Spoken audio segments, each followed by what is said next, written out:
How do we train young athletes in a way that sets them for long-term success? How can we make sure that we're not just chasing early results, but building strong, healthy athletes that reach their full potential when they're adults?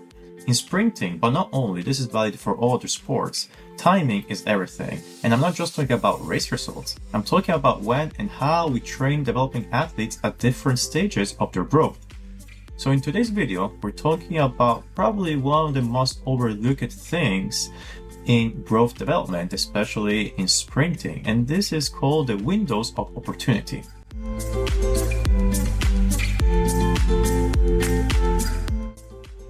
So hi guys, this is James again. This is my first video in a long time. I'm being very busy with one of my athletes recently, and right now, as you can see, I'm not in Shenzhen anymore, but I'm in Beijing with a national team of China because this my athlete has been selected to compete in some international events and hopefully also in the Tokyo World Championships late in this September. Now, let's talk about windows opportunity. Windows opportunity is a very important subject for me because it's something that I also take to universities here in China to discuss about.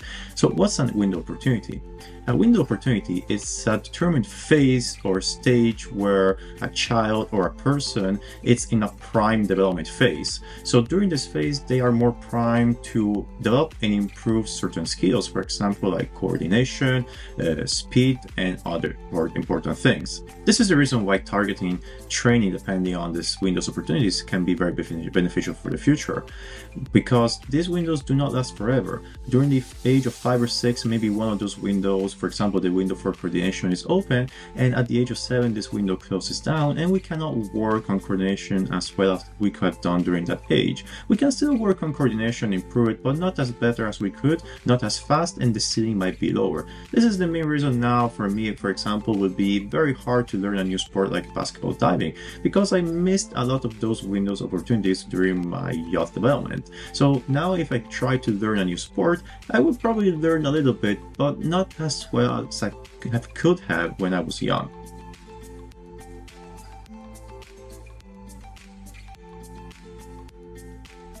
The best way to try to understand the concept of windows opportunity is to imagine our growth development as a set of windows. We're gonna name it window 1, 2, 3, and 4 for this example. And at each age, from the age from 1 to 20 until adulthood, each one of these windows will open and then close. As we can see, the first window is now opening. This represents the phase of coordination development. During this time, the body is especially primed to improve motor skills, balance, and overall body control. Of course, coordination can always be trained, but when this window is open, improvements come faster and more naturally. As life progresses, this first window gradually closes and a new opens. Now we enter a phase where the body is especially receptive to speed development. Just like before, when the window is open, the gains we make in speed and quickness are greater than at any other point in our life. Then, as we continue to grow, the speed window closes, and a new one opens, this time offering the opportunity to refine sport-specific skills. This phase is where young athletes can focus more on technique, drills, and the precision needed for their chosen sport. And again, in this repeating cycle of growth and development, one window closes, and the next one opens, each bringing a new opportunity to develop a key athletic quality at just the right time. And this is just a quick example on the concept of windows opportunity. Once one window opens, we can work and improve much better the skills inside this opportunity window. Once this window is closed, we can still work on them, but not as good as we have done during that phase. And once one window closes, the next one opens, and this goes on and on for the rest of our life. And for example, one of the most important aspects to become a proper sprinter is the ability to move your limbs as fast as you can or to have high frequencies. These aspects can be improved usually only during certain periods of time, and this is during the puberty phase, so let's say between the age of 8 to 15. This is because our brain and nervous system is not fully wired yet, and it can absorb new information and adapt to it. After the puberty is done, our nervous system and our brain now is fully wired and will not be capable of absorbing new information anymore. So after puberty, the frequency and the limb velocity that we're gonna have, it's usually gonna be the same that we're gonna have through the rest of our life. You can try this also at home. Maybe you're an adult, you want to try to improve your frequency or your limb velocity, and you will see that after a long time of trying, you will make probably almost little to no improvements.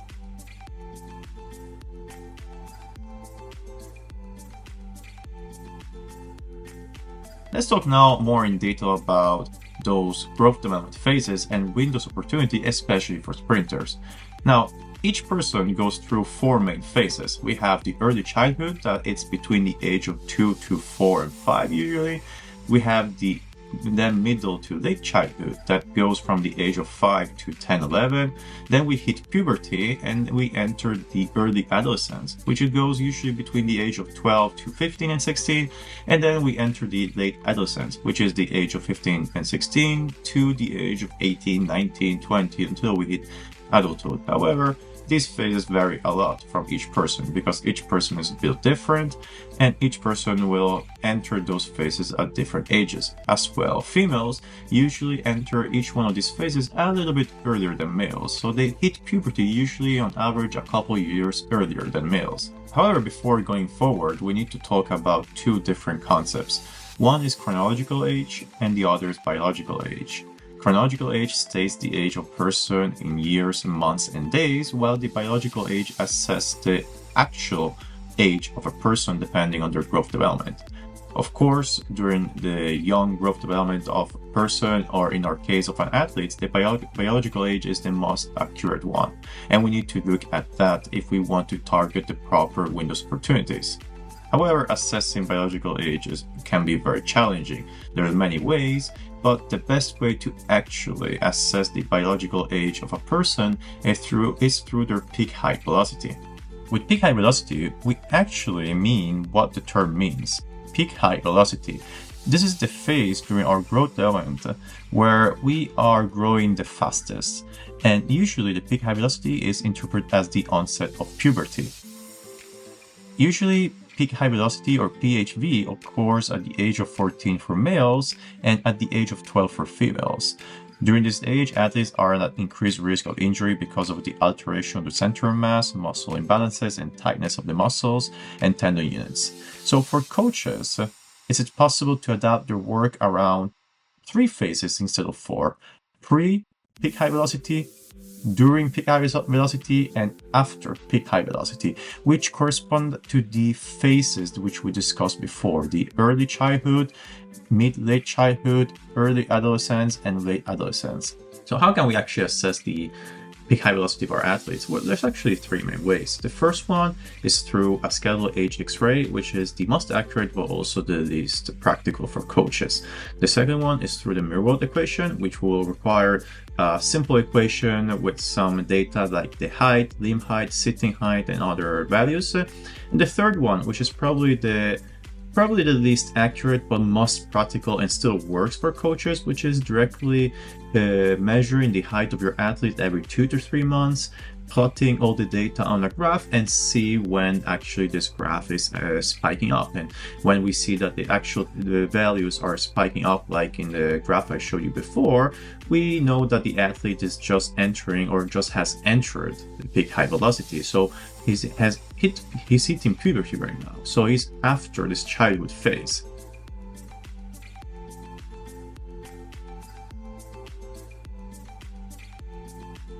Even if we're talking mainly about track and field right now, and especially about sprinters, it would be correct to mention one important thing: the fact that sports can be separated into 2 main categories: early specialization category and late specialization category.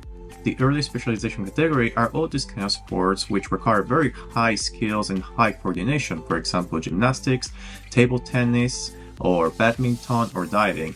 So the windows of opportunity targets for improving and becoming strong in these events are ones from the early childhood, so before puberty.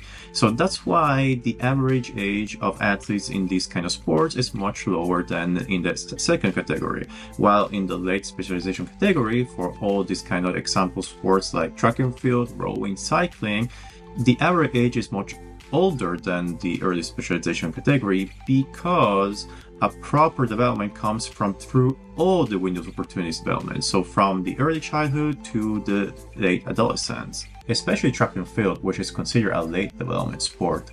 Proper development by working on the windows of opportunity is fundamental for performance.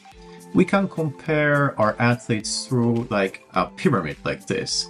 In order to build a much higher pyramid, so the height of the pyramid, we need to work first on the base of the pyramid. We need to build a strong and big base in order to be able to construct a much higher pyramid. If we only focus on the small portions of the pyramid, so the top portions, we're gonna be very limited on how tall our pyramid is gonna be.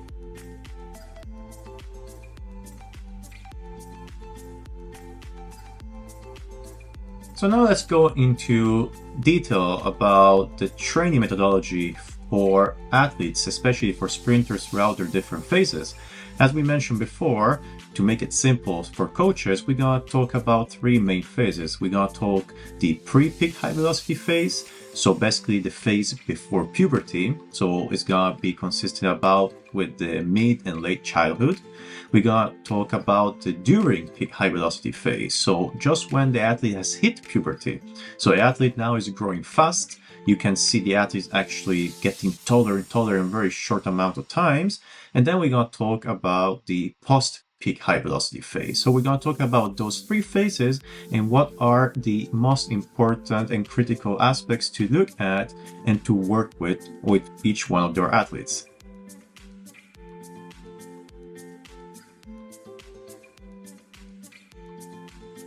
As we mentioned before, the pre-peak high velocity usually occurs between the age of 6 and 11 for boys and between the age of 5 to 10 in girls.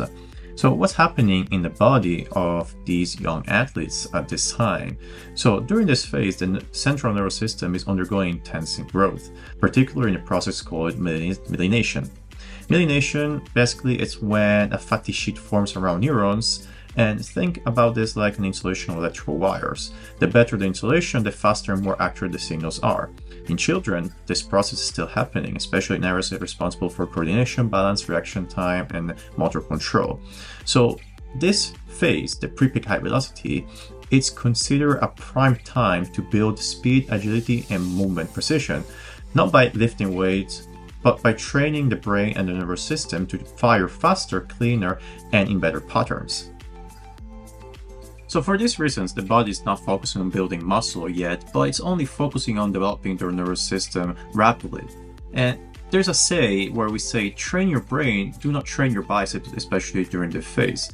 So during this pre-peak high velocity, especially for sprinters, our athletes or kids go through four main windows of opportunities. The first one is the coordination control, where during this phase between the age of 5 and 9, we are wiring our nervous system to control our balance, our rhythmic, and our other movement controls. So during this phase, we need to focus on general coordination movements, not only focusing on doing straight, skipping, or ankling exercises, but try to learn as many things as we can. That's why in many countries, young athletes start with multi-events, especially in Europe and in America. They start with the multi-events, so we can focus on learning as many coordination patterns as possible, like throwing, jumping, and running. And that will help our athletes to improve their coordination skills and will create a much solid and bigger fundamentals for our pyramid. The second window of opportunity is the speed development phase. So the speed window opportunity, where our body is wired and can absorb much more information to learn and fire our central nervous system as fast as we can. So we can learn how to move our limbs, arms, feet, legs, everything as fast as we can, which is a very fundamental thing to have when we want to become a proper sprinter in the future. If we skip this opportunity to improve our frequency and leg speed when it's time, and this is the time, we're gonna have a very hard time to become a sprinter in the future. The third one and third window opportunity is agility. You might think it's not very needed, but it's actually very important because it's how our body reacts and how it changes in certain situations. Just imagine, the most important aspect about a sprinter is the reaction time during the blocks. If we don't have enough agility to react to this reaction time, so to react to this gun start in a 100 meters race, we're gonna have some problems over here.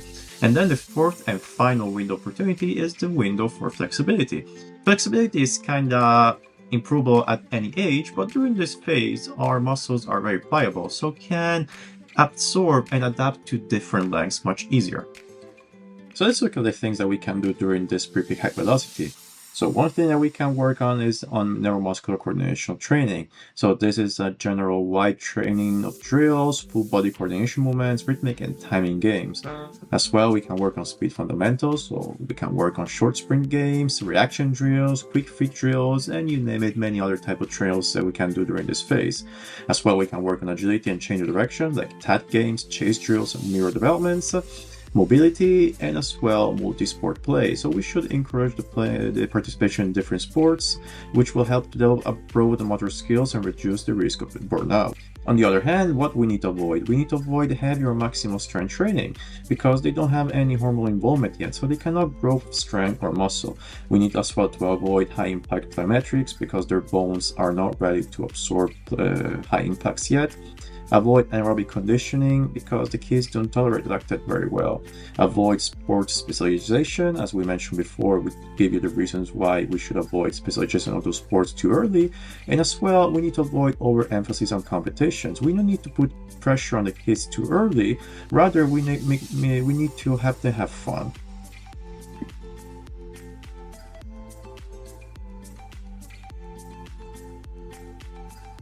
Let's take a closer look at what's happening inside the body during the peak high velocity phase, also known as the growth spurt. This is also combined with the onset of puberty. This phase usually lasts about 12 to 18 months and it marks the period when a young athlete grows taller, faster than at any other time outside infancy.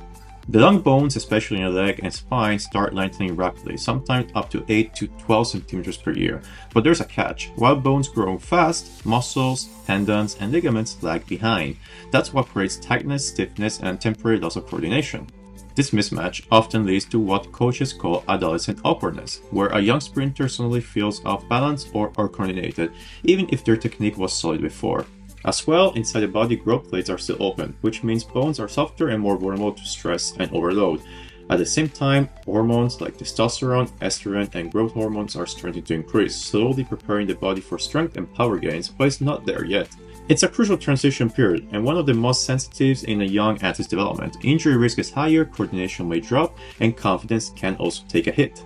That's why coaches and parents need to approach this phase with greater awareness and caution. It's not a time to push harder, it's a time to rebuild movement control, reinforce technique, and protect the body while it adapts. So for this reason, coaches need to handle this phase wisely, and you need to set the athlete up for an even stronger and more powerful future.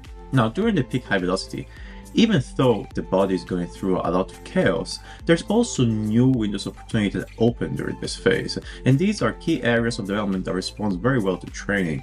The first window of opportunity that opens during the peak high velocity is the aerobic development. This is the first major window for aerobic training. As the cardiovascular system matures and red blood cells counts actually increases, the body becomes more efficient in delivering oxygen. And this is the best time to build an aerobic base, not with long and hard interval trainings, but with low to moderate tempo works that supports sprint recovery and future speed endurance. The second window of opportunity that opens during the peak high velocity is the relearning coordination. So basically the recoordination window. This is because the limbs are growing too fast for the body to control it, and even athletes that had smooth movements and very good coordination during the pre-peak high velocity phase might feel clumsy and lose some coordination and balance. But this is also a time to reprogram motor skills, to fine-tune sprint technique, rebuild rhythmic, and help the body adjust to its new structure. So it's not a starting over phase, rather it's a refining the motor skills that we had learned during the pre-high velocity phase. The third window opportunity that opens is the pre-strength adaptation. So basically, this is the first window opportunity where we can lay a base for strength development. This is because the increase of hormones like testosterone, androgen, and growth hormones can help the body to build muscle and strength. However, this is not the time to max out strength gains and to go into the gym and lift heavy weights. Rather, it's the time to start to build, let's say, a base with body weight exercises, especially to learn the skills, the movements of determined exercises like a squat or a clean with very light weights or even no weights. The fourth window of opportunity is the mobility and injury prevention. This is the reason because the bones are growing fast, but the muscle cannot grow as fast as the bones. So we need to work on mobility to prevent any injuries, any tightness in these muscles when the body is actually growing. So even if the peak high velocity is an unstable phase, the body is still open to smart and target development. These windows aren't about pushing limits, but rather they're about guiding growth and prevent any problems and any injuries that could cause problems for the future. One of the main injuries that happen in athletes, young athletes during this phase, is damage to their growth plate. The growth plate is still open because it's still growing very fast.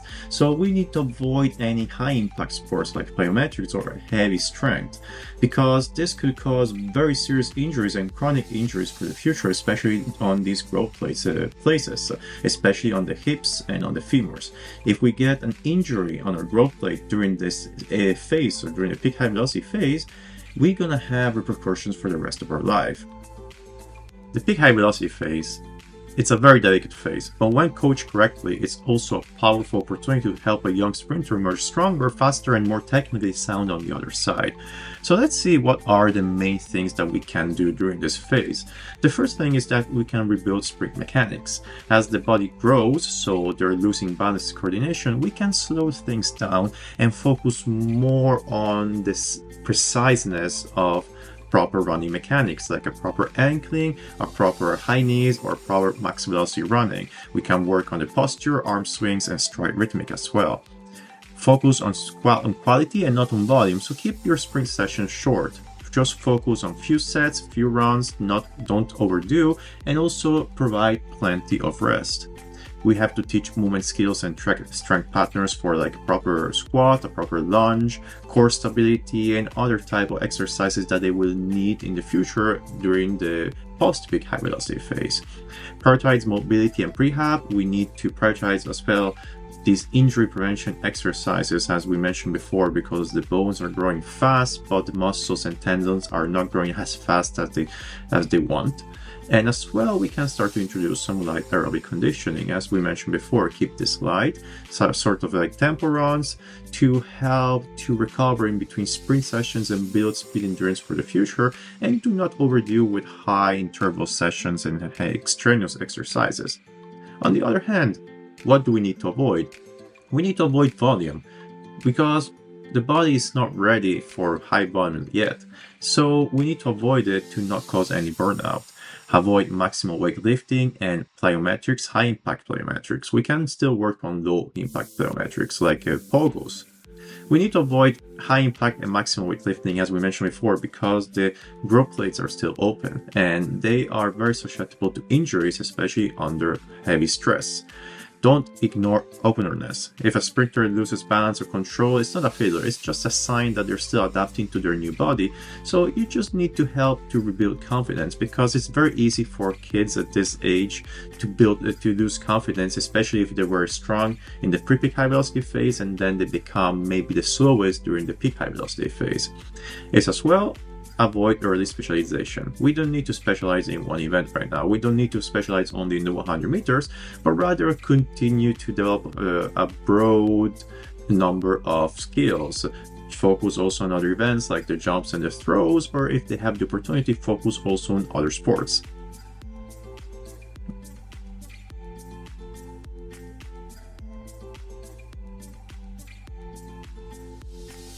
So after this very fast growth development ends, and usually ends at different ages for each individual, usually at the age of 13 to 14 for girls and 15 to 16 for boys, we enter the post-peak high velocity phase. And this is where things actually come together to become a sprinter. The body now has finished growing very fast and the leaves are actually starting to set in position. The bones are going in a more stable position, and the athlete is relearning the coordination that he was losing during the peak high velocity phase. And probably the coordination now is even better than it was before. As well, now the bodies are hormonally ready and structured, and they can handle real physical development. So for boys, testosterone is rising significantly, allowing increase in muscle mass, strength, and power. And for girls, estrogen and growth hormone are continuing to support strength gains. During this phase, there are three main things that actually happen now. The growth plates inside the bones, especially in the limbs and the hips, are starting to close, meaning that the body now is getting more stable. It can support much heavier stress. The second thing is that the nervous system now is more mature and is ready and better to transfer more strength into speed. And the final thing is the energy systems are, especially the anaerobic systems, are much more developed, meaning that sprint intervals and explosive work are more tolerable and effective. However, even if the body is getting stronger, it is not still fully developed. This phase still requires some careful progression, and it's about maximizing potential for the future and not rushing to peak right now. So, handled correctly, the post-peak high velocity phase can become the launchpad for high-level sprinting. So this is a time where we're actually starting to introduce some real training. During the post-peak high velocity until adulthood, our body goes through 5 main windows of opportunities.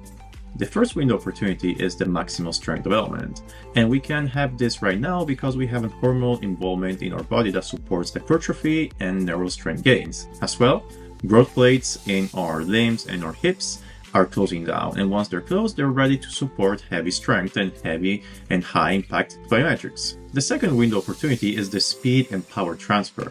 We can do this now because the nervous system is mature enough to convert strength into explosive speed. And this can help us to improve our acceleration mechanics, our flying sprints, as well as sprint-specific biometrics and resistance sprints. The third window opportunity that we have is the anaerobic capacity or speed endurance phase. At this stage, our body is more ready to support muscle buffering and can support other types of substrates like lactate and lactate clearance. So what we can do, we can work on more high interval sessions, for example, the 100 meter to the 300 meters. Now the body is ready to support this kind of volume and intensity. The next two window of opportunities, rather than being a coached window opportunity, so physical, it's more psychological, because during this age, the athletes and also the persons, anyone, not only athletes, are becoming more self-aware about their thoughts and about their thinking. So athletes during this phase can also start to think about their own recovery, not only on track but also at home, about their proper nutrition, start to avoid certain type of foods and eating healthy, and also self-management. If an athlete really wants to become an elite athlete, they will start to think about maybe going to sleep early, have a proper sleep rather than going out to the club or drinking alcohol every day. As well, they're gonna enter into psychological maturity and goal-driven motivation. At this time, we can start also to put more adrenaline inside their training, start to think about competition, about motivation, and start about thinking about the competition season rather than just the development phase. So basically, once an athlete has passed their growth spurt and has entered the post-peak high velocity phase, they are actually ready to train like a sprinter. But that doesn't mean that we need to do everything all at once. It means doing the right things at the right intensity and with control. So we still need to control and to plan our programs accordingly. So what can we do during this phase? So basically in the late adolescence and almost adulthood phase, we can start to work on maximal strength with perfect form. We need to work on compound lifts, and don't forget to work on proper technique first. We need to teach the proper technique and then work into one in progressive volume and intensity. As well, we can start to sprint fast and sharp. We can work on accelerations, max velocity, speed endurance, everything that also the athletes can do. As well, do this accordingly in a proper form. We can start to introduce high intensity plyometrics. We can start to add some exercises like depth jump, bounding, a reactive jump, something that we should completely avoid before the athlete has entered the post-peak high velocity phase, and now we actually can do. We can start also to train anaerobic capacity. We can start to introduce some trainings, hard trainings that sprinters hate, like the 150s or the 300s. As well, we need to work on a proper development plan, not just push into running 300 meters 3 times, but build up to that distance. As well, we need to emphasize recovery, nutrition, and sleep, because these things now very matter. As a kid, maybe you could go to sleep late and sleep only 3 hours and be fresh in the morning. If I try to sleep only 3 hours right now at my age, probably I will need 3 days to recover from it. And as well, we need to encourage self-ownership. Now, let the athlete track their own life. If the athlete really wants it, then they need to achieve it that also by themselves, not only by pushing them behind. Because if an athlete really doesn't want it, it's kind of like worth it to try to put too much emphasis behind the athlete. If the athlete doesn't want to do it. On the other hand, what do we need to avoid? Do not avoid chasing numbers without mastery. Don't rush heavy lifting, don't rush PBs, don't rush all these kind of things, but focus on the technique first, because they're still very young and they are still susceptible to injuries, especially if they don't know how to perform a proper form. Avoid high volume sprint workouts without purpose. We can work with high volume, but we need to have a purpose for it, and we need to intentionally build towards that volume. Do not neglect mobility. Mobility is very important. We mentioned this in the pre-peak high velocity phase, the peak high velocity phase, and the post-peak high velocity phase. As well, do not build programs for everyone the same way. Remember that they're still growing, so each one of them is growing at different rates, so also the programs need to be different and individualized. And as well, do not overcompete. I know it feels nice to compete, especially if you have a young athlete, a strong athlete that wins at competitions, but don't forget that it's tempting to chase medals and records, but excess racing can stall development and cause burnouts, especially at this age. So prioritize training quality and long-term goals, and not focus only on short-term goals for your age group. Train smart in this phase, and you don't just develop speed, you unlock full sprint potential that was built over years of careful progression.